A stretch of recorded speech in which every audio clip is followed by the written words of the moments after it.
Hi, hello again, and welcome back to another episode of The Library is Open.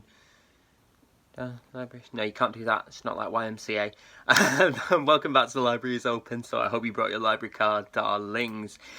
Today, in another of... I'm going to have to stop saying super extra special episodes, because if I keep doing them, not really super extra special anymore, are they? Well, I suppose that depends. But basically what I mean is this is another episode that sort of breaks the format of what I tend to do on the channel. And I wanted to talk through some of the most anticipated books, or rather my most anticipated books for the remainder of 2020. Because goodness knows, 2020 owes us things to look forward to, I think. So I've tried to keep the list as short as possible. I'm not quite sure how well I've succeeded. I'm sure you'll let me know. But these are a collection of titles that are coming out September, October, November. Don't think there's any for December yet of this year. And what I definitely will be picking up in one format or another. And possibly talking about on this channel. So that's basically what this is. Unfortunately, I don't have them to hold, obviously, what with it being forthcoming releases. So what I've done is I've been dead official and all sorts. I've downloaded the blurbs and the publishing information and the dates and so on and so forth. And there will be a list in the description box to the books, like links to, as I always do, to titles. So you can get more information if you want, if it sounds like a book or books that you might enjoy. So, without further ado, and this is in chronological order on release date. Okay. Library card cocked there, that's what that was. I think that's going to be my symbol. Okay, so first up we have The Thursday Murder Club by Richard Osman, TV presenter, which is released on the 3rd of September published by Penguin. And just a little bit of the blurb that I'll read for you. In a peaceful retirement village, 4 unlikely friends meet up once a week to investigate unsolved killings. Gripped already. But when a local property developer shows up dead, the Thursday Murder Club find themselves in the middle of their first live case. Now, you know me and my propensity for, or rather love thereof, of... cozy crime. This sounds like really good fun. I believe this is Richard Osman's debut novel, and it seems to combine a lot of elements I like. Older characters, reasonably cozy environment of the retirement village, and a sort of localized murder. I blame Murder at the Vicarage for this. When I was a kid, ever since I read that, that's my go-to for a murder mystery. So I'm really looking forward to that. I think that sounds really good. Next up is another one which comes out the same day, 3rd of September, which is called Charlotte by Helen Moffett. And this is published by Zafri Books. So you may remember I did a video a little while ago on The Other Bennet Sister, which was the sort of story of Mary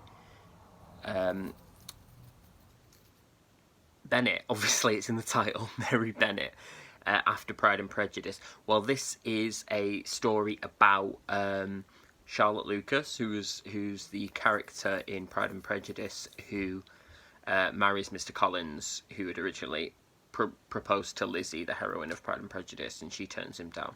And he also features quite heavily as a character in The Other Bennet Sister. But this looks really interesting because I want to see what this is going to do with Charlotte's character. Because in The Other Bennet Sister, they sort of fleshed her out a lot. But she wasn't necessarily a benign character. Or, someone that we sort of... warm towards. So it'll be interesting to see if in any way this story kind of connects with that, or which directions it sends Charlotte's character off in. So I'm really interested in that. I have a massive weakness for anything Pride and Prejudice related. So I think it's going to be a good one. So I'm looking forward to it. Yet another one that comes out the same day is a non-fiction title. And so as I say, comes out the 3rd of September again, published by Brewery. and it's called To Be a Gay Man by pop star Kyoung, which is apparently an exploration in Will's voice of growing up gay and the idea of gay shame, and you know, how it is to rid yourself of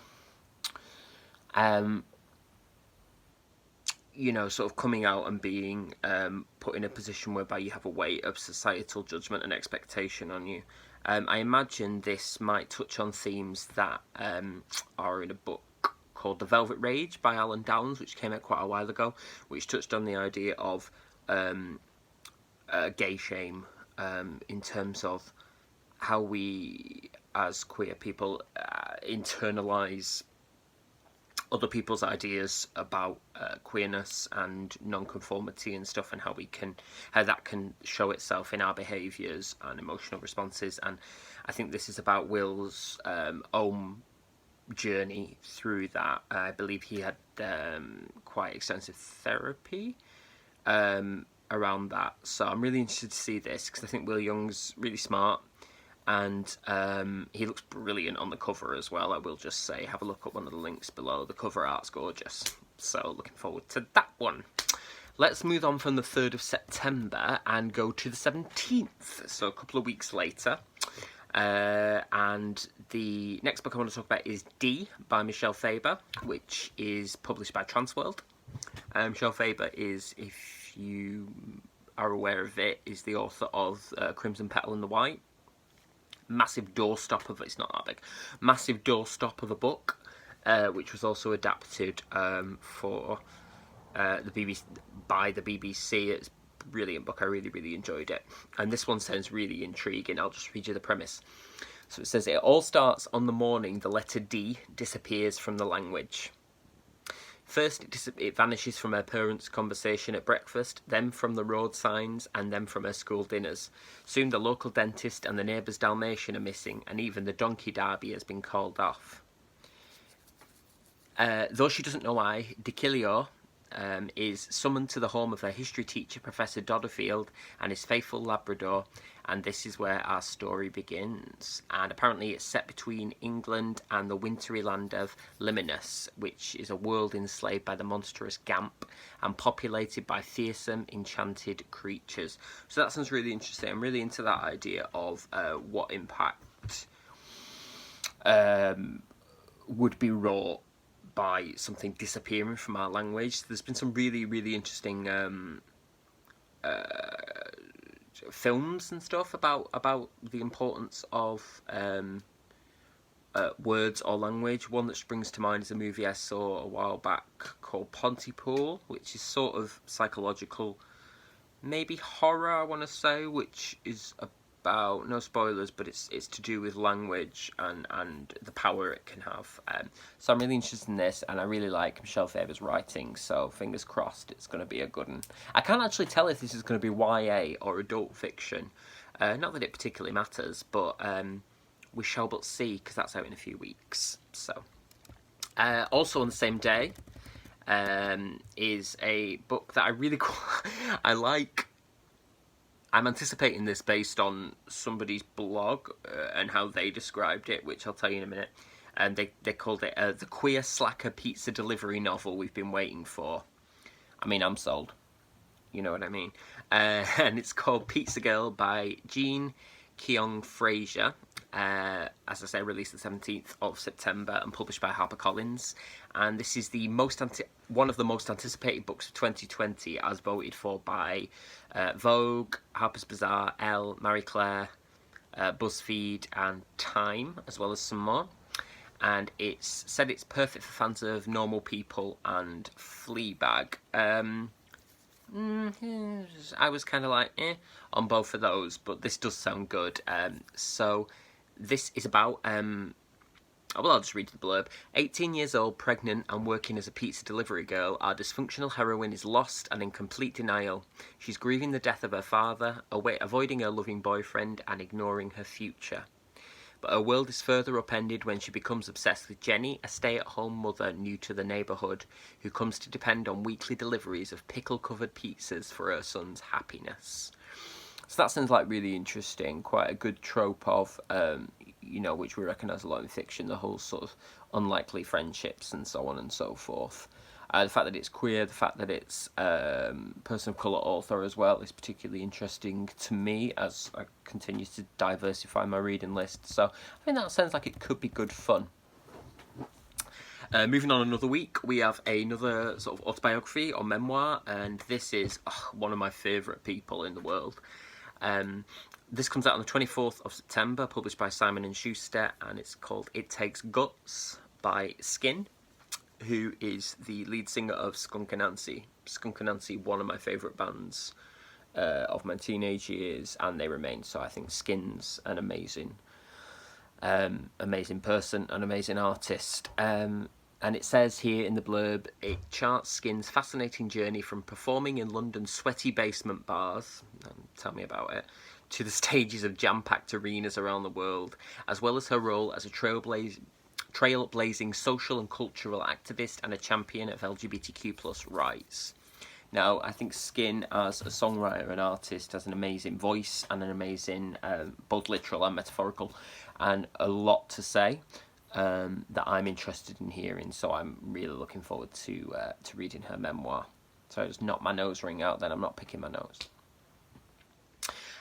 Cool. Moving on again. We're now in October, and this is slightly tinged with sadness. This one. So this is the latest, possibly the last, Agatha Raisin novel by MC Beaton, who sadly passed away earlier this year.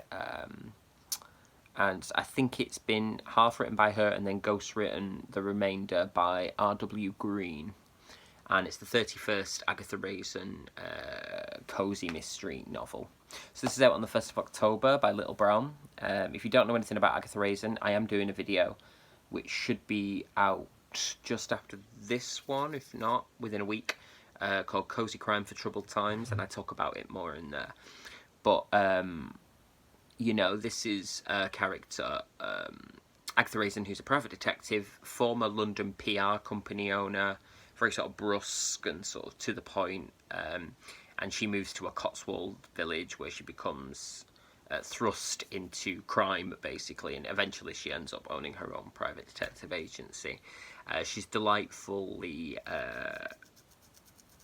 she's likeably unlikable, or unlikably likeable, one of the two, in the sense that she's not the sort of character you normally root for, but that's what makes her wonderful.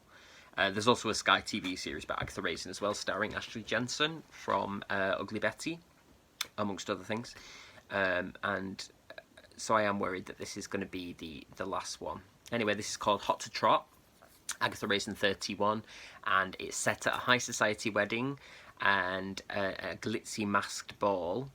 And one of Agatha's friends is accused of murder, and she's named as his accomplice. So it's about how she exonerates herself, presumably, unless that's the biggest twist of all and she turns out to be the murderer.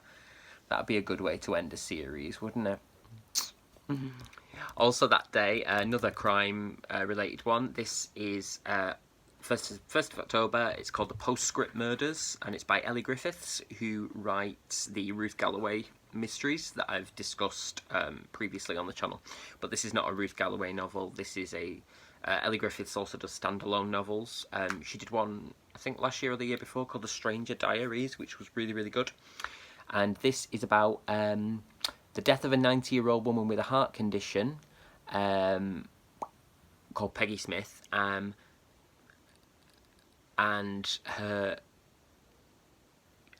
D.S. Harbinder Kaur is interviewing her carer, Natalka, and it transpires that Peggy lied about her heart condition and that she was sure somebody had been following her in the days leading up to her bless me, death. Seamless, that. #pro. It also turns out that Peggy had been a murder consultant, it says, who plotted deaths for authors and knew more about murder than anybody has any right to. That intrigues me. I like that idea. A murder consultant for fictional fiction writers. I think that sounds fascinating. I'll definitely be getting a hold of that. I have an idea it's maybe something wintry or festive as well, because having looked at the cover, I thought I saw holly on there and sort of red and green colour scheme, and I love a bit of a Christmas novel. Also something completely different then, also at the same day, 1st of October, is the new Sigrid Nunez novel. I've reviewed Sigrid's work before on this channel, and it's called What Are You Going Through, published by Little Brown. And this is about a woman who visits a friend who's dying of cancer, and her friend asks her to help her end her life, basically. And she promises to make it as much fun as possible. I mean, this is. I would probably. For me. It's almost like not worth reading the blurb, because this is one of those authors that I'm just going to read regardless, because I think she's wonderful. But I think this could be really, really interesting. Sigrid Nunez has this fantastic way of taking something that you expect to go one way and then like completely subverting it and sending it off somewhere else that you hadn't previously thought possible. So I think she'll do an amazing job with this. It's beautiful prose, beautiful, emotion heavy without being emotionally manipulative, which is a massive skill. So slightly more light-hearted now. We're up to the end of October. Where has the time gone? On the 29th, the latest Kate Shackleton mystery, number 12, Death and the Brewery Queen by Frances Brody, is released and published again by Little Brown. Again, the Frances Brody series is something I talk about in my cozy crime novel. It's set in the Ridings of Yorkshire, and it's in the 1920s to the 30s, and it's about private investigator Kate Shackleton and the cases that she encounters. This one is set in a brewery, apparently, and there's some sort of discrepancy in the finances, and then the employee who might know what's happening is then meets with a fatal accident, and then the bodies start to pile up as they do. This is classic cozy crime with a northern accent, which, as you know, I'm all about. So moving into our last month of my most anticipated books, we're now in November, and this one's released on Bonfire Night. Which, not that it's been much of an excuse for the people around where I live at the moment. There have been fireworks going off since, I don't think they've stopped from New Year. What's there to celebrate? That's what I'd like to know. But this is, again, mentioned in my Cozy Crimes. This is the second of Bella Ellis's Bronte sisters, reimagined as crime investigators novels. And it's called The Diabolical Bones. And this is about the three Bronte sisters who hear of a shocking discovery that's been made with the bones of a child interred within the walls of a local house. And when they go to investigate, they're confronted with, says here, an increasingly complex and sinister case which leads them into the dark world of orphanages and onto the trail of other lost and likely murdered children. So, you know me, I love, as I've said before, a cosy and unlikely detective, and anything that sort of expands the literary worlds that I love. I love the Bronte sisters novels. A couple of years ago I did a sort of challenge to myself to read all the Bronte sisters outputs, and now this is a really nice chance to meet fictionalised versions of those real people, because I find their stories fascinating. So this is just a nice way to continue that fascination. Nearly done now. Also out on Bonfire Night and published by Little Brown is The Mitford Trial by Jessica Bellows, which is the Mitford sisters novels number 4. Again, a cozy crime series with reimagined real people, the Mitford sisters in this case. It tends to centre around their fictionalised maid, Louisa Cannon, who is thrust into these kind of mysterious situations while working with or for the Mitford sisters. This one promises to be really interesting, actually, because they are all based on real events that happened, and I was surprised to find out that some of the Mitfords were involved with the fascist movement, and were essentially political fascists, which is a fascinating kind of... I don't know, you sort of don't think of people that are like lauded, and we should really, but lauded as, you know, sort of famous or people of, you know, prominence having that kind of, I guess, political bent, particularly when they're seen positively now. Although I suppose Nancy Mitford is, of the Mitfords, the one that you would kind of go, oh, you know, the most sort of well-known, because her novels are amazing. But this is really interesting. So Louisa the maid is getting married, and she is asked to spy on one of the Mitfords, in connection with their fascist tendencies. Not all of them, I hasten to add. And then she goes on a glitzy cruise as part of the spying, and somebody ends up dead. So we'll see where that goes. Also, the same day. I mean, they love the same day, don't they? I suppose it's something about Bonfire Night, particularly with crime novels and stuff. That kind of suspensey sort of.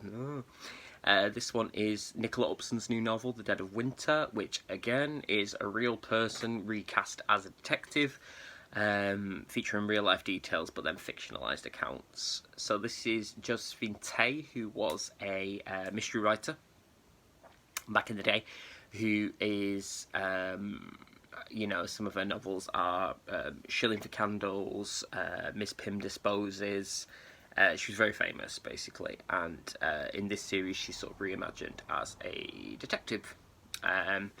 There's also really interesting details about her life as well, because she was very much a private person in real life, but it was sort of understood that she was part of the LGBTQIA community, as we would say now, and this kind of fleshes out ideas about what that might have looked like for her back in the 30s. So this one's called, yes, as I say, The Dead of Winter. It's book number 9 in the Josephine Tay series. And Josephine is off to have a Cornish Christmas, but there are 2 brutal deaths on St Michael's Mount. And a world-famous film star, and she's cut off by the sea in a relentless blizzard. I love a Christmas mystery. Bloody love it. You know, get your fire going, get a bit of a blizzard going on outside, couple of dead bodies, fictional ones. I'm sold. Let's do it. Moving on to our last couple now. So this is released on the 12th of November and by HarperCollins, and it's the new Bridget Collins novel, The Betrayals. Bridget Collins' debut, The Binding, I read in like a white heat at the start of this year. It was brilliant. I don't think I've discussed it on this channel before, but it was fantastic. So it was about... in fact, I'm not going to spoil that for you. I'll leave a link below and you can have a look at yourself if you're interested. But it was a really good novel. This one is about an ancient exclusive institution hidden away high up in the mountains and dedicated to the study of a strange clandestine game. But times are changing and centuries-old secrets and traditions are about to be defied. Sounds wonderful to me. Hopefully they'll do what they did with The Binding, which was Waterstones had a... do you know how they like spray the edges of pages, like colourful pages? Love that, me. So I'm hoping they do that with this as well. And finally, on a completely different bent, this is, and maybe not what you'd expect from me, because it's not really my kind of genre, but this is released on the 24th the 11th and published by Cornerstone, and it's the sequel to Ready Player One, called, somewhat aptly, Ready Player Two, by Ernest Cline. There are very few details about what this is going to be about yet, but if you're not familiar with the story, it basically concerns... It's very sci-fi heavy. It basically concerns video games and living in both the real world and in a virtually created world.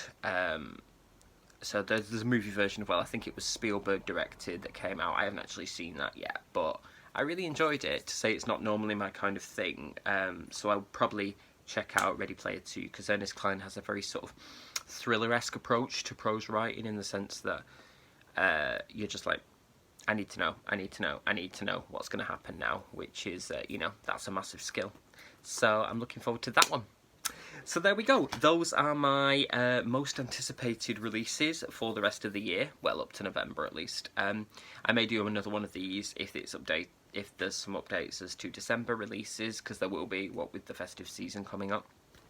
And I will probably do another one, because there are some books I haven't mentioned, but they're not coming out till 2021, so I feel like that might be like a New Year video, here's what's coming up in the coming year. But let me know, what are you most looking forward to getting your hands on? Anything coming out in particular that's, a favourite author or a favourite series? Do you follow new releases? Like, what's the crack on that with you? But thank you for sticking with me in this slightly longer video. I hope I've been reasonably entertaining.